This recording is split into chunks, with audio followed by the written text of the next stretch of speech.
लखनऊ का नगर निगम इस वक्त चर्चा का विषय बना हुआ है। मेयर और नगर निगम के अधिकारी आमने सामने आ गए हैं। कभी मेयर नगर निगम पर छापा मारकर अनुपस्थित कर्मचारियों के खिलाफ कार्रवाई की बात करती हैं, तो वहीं दूसरी तरफ निगम के अधिकारी मेयर द्वारा पार्षदों को दिखाई गई फिल्म के बिल का पेमेंट रोककर अपनी ताकत का एहसास कराते हैं। आपको बता दें कि लखनऊ की मेयर सुषमा खरकवाल के निर्देश पर 23 नवंबर को लखनऊ नगर निगम के पार्षदों और अफसरों को फिल्म द साबरमती रिपोर्ट दिखाई गई, लेकिन अब इस फिल्म की स्पेशल स्क्रीनिंग का भुगतान विवादों में घिर गया है। इस स्पेशल शो में 200 टिकट खरीदे गए और स्नैक्स भी परोसा गया, जिसका खर्च करीब 46,000 रुपए आया। जब मल्टीप्लेक्स ने बिल नगर निगम को भेजा तो फाइल नगर निगम के वित्त विभाग ने लौटा दी और कारण बताया कि फिल्म दिखाने पर खर्च के भुगतान का कोई प्रावधान नहीं है। उधर दावा किया जा रहा है कि बिल का भुगतान मेयर की विकास निधि से किया गया है, लेकिन नगर निगम के सीएफओ का कहना है कि विकास निधि का इस्तेमाल मनोरंजन के लिए नहीं हो सकता। ऐसे में भुगतान का मामला अधर में लटक गया है। वहीं इस पूरे मामले पर सपा और कांग्रेस पार्षदों ने सवाल उठाते हुए इसे जनता के पैसे की फिजूल खर्ची बताया है और कहा है कि नगर निगम का फोकस शहर के विकास पर होना चाहिए, न कि फिल्म दिखाने पर। ऐसे में यह सवाल उठता है, क्या जनता के पैसों से फिल्म दिखाना सही है? रिपोर्टर में आपका स्वागत है। आपको बता दूं, कानपुर की जो आज की बड़ी खबर है वो ये है कि एक युवक जिसका नाम जोसेफ पीटर है, उसने अपनी पत्नी और सास की निर्मम हत्या कर दी है। आपको बता दें, चकेरी थाना क्षेत्र के एक कॉलोनी पड़ती है, फ्रेंड्स कॉलोनी जिसका नाम है, वहाँ पर रहने वाले जोसेफ पीटर ने आज सुबह अपनी पत्नी और सास की इस वजह से हत्या कर दी क्योंकि उसको शक था कि उसकी पत्नी किसी और से बात करती थी, जिसको लेकर के लगातार उसकी लड़ाई और झगड़ा भी उससे होता था। आज यह झगड़ा इस कदर बढ़ गया कि उसने अपनी पत्नी की हत्या कर दी और हत्या के बाद में वो युवक उसी जगह पर अपने बेड पे बैठा हुआ अपनी पत्नी और सास के शव को देखता रहा। जब पुलिस मौके पर पहुंची है तो पुलिस ने फिलहाल उस युवक को गिरफ्तार कर लिया है। आपको बता दें, पुलिस इस युवक से पूछताछ भी कर रही है कि क्या कोई और मामला तो नहीं। फिलहाल जो अभी तक जांच में सामने आया है उसमें वो अपनी पत्नी के शक की बात बता रहा है। कानपुर से IBC 24 के लिए अपनी अवस्थी। अब मिल्कीपुर में कटेहरी की जीत मॉडल अपनाएगी भाजपा।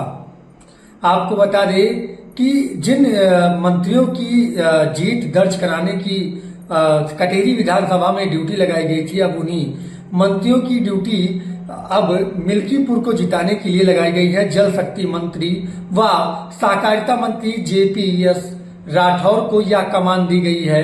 साथ ही साथ जो भी मंत्री कटेहरी विधानसभा को जिताने का पूरा लक्ष्य बनाए थे, उन्हीं मंत्रियों को अब मिल्कीपुर जिताने का पूरा दायित्व सौंप दिया गया है। कुंभ को हर तरीके से भव्य और दिव्य बनाने के साथ साथ ही सुरक्षित बनाने की भी कवायद जारी है। आज फायर विभाग ने स्वरूप रानी नेहरू अस्पताल में मॉक ड्रिल करके वहां के स्टाफ को ट्रेनिंग दी और ये भी बताया कि यदि किसी प्रकार की कोई दुर्घटना होती है आग से संबंधित तो किस तरीके से बचाव किया जाएगा और किस तरीके से लोगों को सुरक्षित किया जाएगा। वहां पर तमाम इक्विपमेंट्स के साथ फायर विभाग पहुंचा और उसने तमाम तरीके से बताया कि किस तरीके से, साथ ही मेला क्षेत्र में अगर किसी प्रकार की कोई आगजनी हो जाती है या किसी प्रकार की कोई अनहोनी होती है तो उससे कैसे निपटा जाएगा, ये पूरी तैयारी के साथ वहां फायर विभाग पहुंचकर लोगों को प्रशिक्षित किया। साथ ही अस्पताल स्टाफ को भी प्रशिक्षित किया और ये बताया कि दिव्य और भव्य कुंभ के साथ कुंभ सुरक्षित हो, इसका विशेष ध्यान दिया जा रहा है। संदीप तिवारी, IBC 24 प्रयागराज। बांग्लादेश में लगातार हो रहे हिंदुओं के अत्याचार को देखते हुए जो है सिद्धार्थनगर के डुमरीगंज चौराहे के नगर पंचायत चौराहे पे वहाँ हिंदू युवा वाहिनी और बीजेपी के कार्यकर्ता और पदाधिकारियों ने जो है बांग्लादेश के प्रधानमंत्री यूसुफ का वहाँ पे पुतला फूंका और उनके पुतलों को जो है जूतों की मालाएं पहनाई गई और थप्पड़ों से भी पीटा गया। लगातार जिस तरह से हिंदुओं पे अत्याचार हो रहा है उसको देखते हुए आक्रोशित वहाँ पे एक रैली निकाली गई।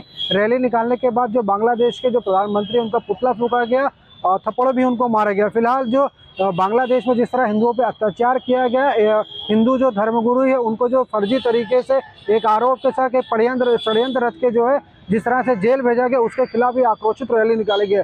हिंदू युवा वाहिनी के जो प्रदेश अध्यक्ष राघवेंद्र सिंह ने उन्होंने ये साफ कहा कि जिस तरह से हिंदुओं को प्रताड़ित किया जा रहा है, हिंदुओं को एक होना जरूरी है। लगातार हिंदुओं पे जिस तरह से अत्याचार हो रहा है, हिंदुओं को एक होना अति आवश्यक हो गया है। जिस तरह से बांग्लादेश में हिंदुओं और वहाँ की बहन बेटियों के साथ जिस तरह से बांग्लादेश में दुर्व्यवहार हो रहा है, उसके खिलाफ जो है भारत के जो हिंदू वो लगातार एक रहेंगे और लगातार प्रदर्शन करते रहेंगे।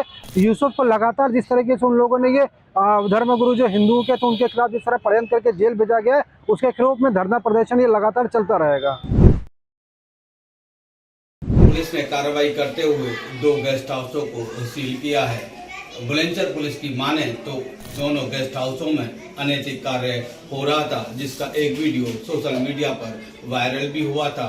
सीओ और एसडीएम के नेतृत्व में गेस्ट हाउसों पर पुलिस की और प्रशासनिक अधिकारियों ने रेड की। उसके बाद अनैतिक कार्य में लिप्त पाए जाने पर दोनों गेस्ट हाउसों को बुलंदशहर पुलिस ने सील कर दिया। लेकिन जो गेस्ट हाउस अगर और अनैतिक कार्य करते हुए पाए जाते हैं तो उनके लिए भी ये एक बुलंदशहर पुलिस ने संदेश दिया है, ताकि वह इस तरह के अनैतिक कार्य करने।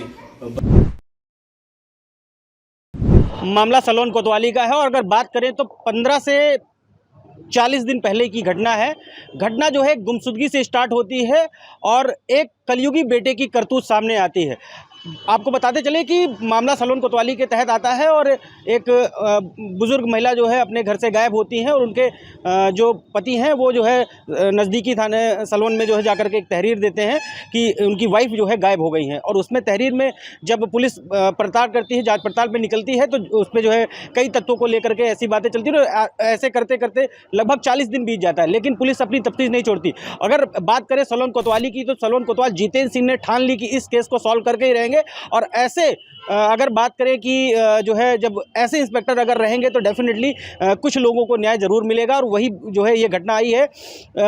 होते करते जब परिवार वालों से पूछताछ की इस मामले में पुलिस ने, तो पता चला कि इस पूरी गुमशुदगी के पीछे घर का ही बेटा, अपना सगा ही खून, कलयुगी बेटा ही अपनी मां का कातिल निकला।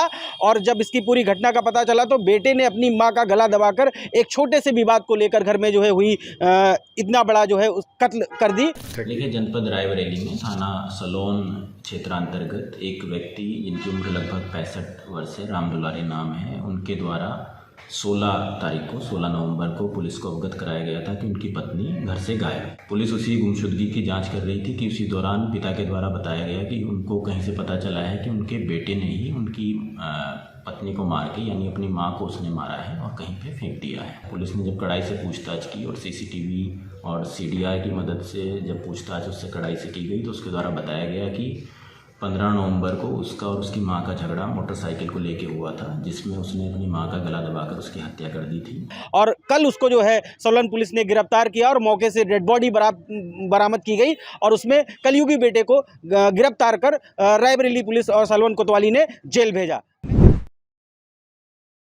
पीलीभीत के थाना बिसलपुर क्षेत्र के रामलीला मैदान में एक युवक का शव मिला है। आपको बता दें, शव मिलने से वहां पर हड़कंप मच गया। जब इसकी जानकारी पुलिस को हुई तो मौके पर पहुंची बिसलपुर पुलिस ने घटनास्थल पर पहुंचकर सबको कब्जे में लेकर पोस्टमार्टम के लिए भेज दिया।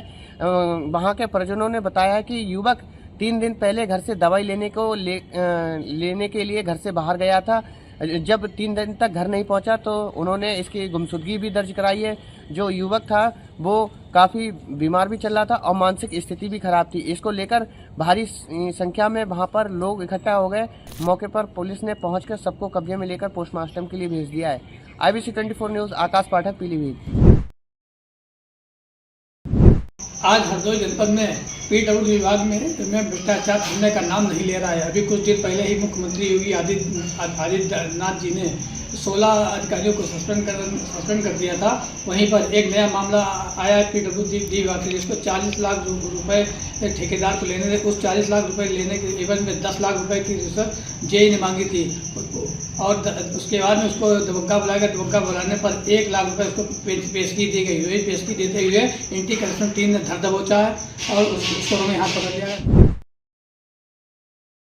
9 बजे 9 रिपोर्टर में आज के लिए बस इतना ही। कल फिर होगी मुलाकात 9 बजे 9 बड़ी खबरों के साथ। तब तक के लिए हमें दीजिए इजाज़त। नमस्कार।